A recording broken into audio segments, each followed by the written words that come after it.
बच्चों को नाश्ते में तो रोज कुछ ना कुछ चाहिए, तो आइए बनाते हैं गेहूं के आटे की चकरी। बहुत ही आसान है। तो यहाँ मैंने कुकर में 2 ग्लास पानी ले लिया है। 1.5 से 2 ग्लास पानी लीजिए, उसे उबलने के लिए रख दीजिए और अंदर एक स्टैंड या कुछ भी हाइट बढ़ाने के लिए रख दीजिए। अब एक कपड़े में हम आटा लेंगे, गेहूं का आटा जो रोटी बनाते हैं वही वाला। यहाँ मैंने 2 कप गेहूं का आटा लिया है और इसे कपड़े में अच्छे से पोटली बना के एक बर्तन में रख लेंगे जिससे वो गीला ना हो। अब इस सूखे आटे की हमें कुकर में 5 से 6 विसल लेनी है और ज्यादा भी नहीं लेनी है और कम भी नहीं लेनी है, क्योंकि कम होगा तो चकरी कड़क बनेगी और अगर आप ज्यादा विसल लेंगे चकरी इतनी सॉफ्ट बनेगी कि आप तेल में जब उसको फ्राई करने जाओगे तभी वो टूट जाएगी। तो ज्यादा विसल भी नहीं लेनी है, 5 से 6 इनफ है। अब इस आटे की पोटली हमें निकाल के उसको तोड़ना है, जो जैसे वो मैं तोड़ रही हूँ, और फिर उसको छानना है जिससे वो जो गुठलियाँ होंगी छोटी छोटी वो भी निकल जाएगी और एक इवन स्मूथ आटा हमें मिलेगा। अब इसमें हमें हाथ से मसल के थोड़े अजवाइन, तिल, नमक, हल्दी और लाल मिर्च, आप इसमें हरी मिर्च की पेस्ट भी डाल सकते हो, लेकिन पेस्ट एकदम बारीक करके फिर यूज करना, नहीं तो चकरी बनाते टाइम बीच में आएगी। और नहीं तो आप स्किप कर लीजिए, लाल मिर्ची ज़्यादा डाल दीजिए और लाल मिर्च पाउडर डालिएगा, फ्लेक्स में मत डालिएगा, चिली फ्लेक्स आते हैं वो, नहीं तो चकरी बनाते टाइम बीच में वो भी डिस्टर्बेंस करेगा। अब इसका हमें टाइट डो गूंदना है, मतलब मीडियम टाइट।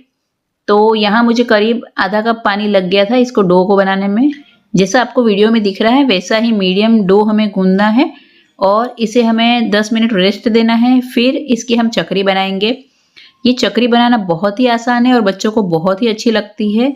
किसी भी बाहर से चीज लाने की जरूरत नहीं है, घर के गेहूं के आटे से ही अच्छे से बन जाती है। इसमें हम स्टीम करते हैं इसलिए ग्लूटेन का पोर्शन कम हो जाता है। जब आप आटा गूंदते हो तभी आपको फील होता है कि ये नॉर्मल जो हम रोटी का आटा गूंदते हैं ना वैसा स्टिकी नहीं होता है। इसमें बिल्कुल मोइन की भी जरूरत नहीं होती है अगर अच्छे से स्टीम किया हो तो, और अगर कम स्टीम हुआ हो तो आपको फिर मोवन डालना पड़ेगा। अगर ज्यादा स्टीम हो जाए आपसे और अगर आपकी चकरी तेल में डालते टाइम टूट रही हो तो इसका मतलब कि वो आपने ओवर स्टीम कर लिया है।